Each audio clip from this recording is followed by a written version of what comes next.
Bukas ay magsisimula ng sumisid sa Taal Lake ang mga diver ng Philippine Coast Guard sa pagtatangkang hanapin ang mga labi ng mga nawawalang sabungero.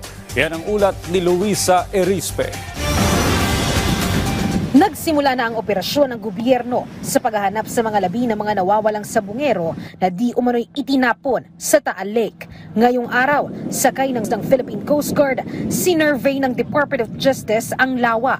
Mula Talisay, nagpunta sa Laurel, Batangas ang mga opisyal kung saan ang itinuturong ground zero sa paghahanap sa mga labi. Bukas, nasa 30 divers ng PCG ang sisisid sa lawa na may lalim na 30 hanggang 50 meters. Definitely starting tomorrow, we'll be doing the diving. Ngayon, even na surface search, naggagawa na rin ngayon. Nakahanda na naman ang mga gamit ng PCG para sa pagsisid bukas. Mayroon din silang sariling remote operating vehicles o ROVs na kayang paganahin hanggang 300 meters na lalim. Ito yung ilan sa mga equipment na gagamitin ng mga tauhan ng Philippine Coast Guard sa oras na magsimula na silang sumisid sa Taal Lake para nga hanapin yung mga labi ng mga nawawalang sabungero. Ilan dyan ay itong mga oxygen tanks, meron ding mga rubber boats, meron ding medical kits. Itong mga oxygen tanks na ito, tinatayang nasa 10 to 15 yung kayang itagal nito sa tubig. Pero sabi naman ng Department of Justice ay nasa 30 meters lang naman yung lalim na sisisirin ng mga tauhan ng PCG kung saan posibleng nandoon yung labi ng mga nawawalang sabungero. Ang magpapahirap naman umano sa pagsisid ng PCG ay ang malabo o maburak na tubig sa lawa. This is a lake, no? So characteristic niya lalo na pagka maalon and nakikita niyo naman murky, no? So same yun sa bottom. As you go deep, medyo lumalabo, maburak din yung lugar.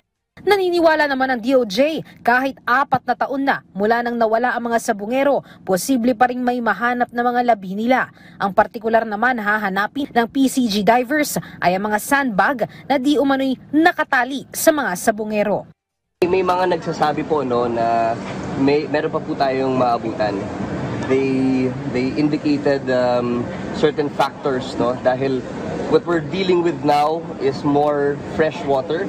Yung mga dating searches were done in salt water.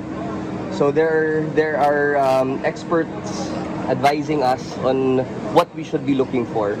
Ayon naman sa DOJ, posibleng maging murder case na ang kaso ng mga missing sabungeros sakaling may mahanap talagang labi. Kung wala man, ay posible pa rin ito kung may sapat na ebidensya. This will definitely be attention now to murder case if ever bodies are found.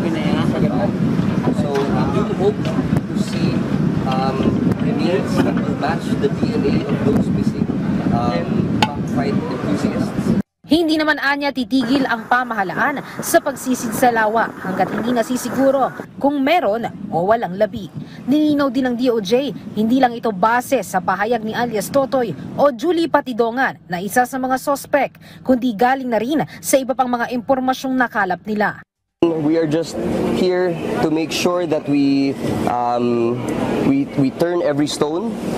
We are here to make sure that all leads are pursued.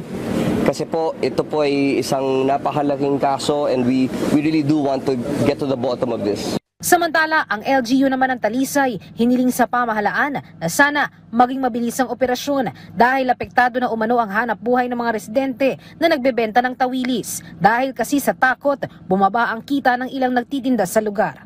Luisa Erispe para sa Pambansang TV sa Bagong Pilipinas.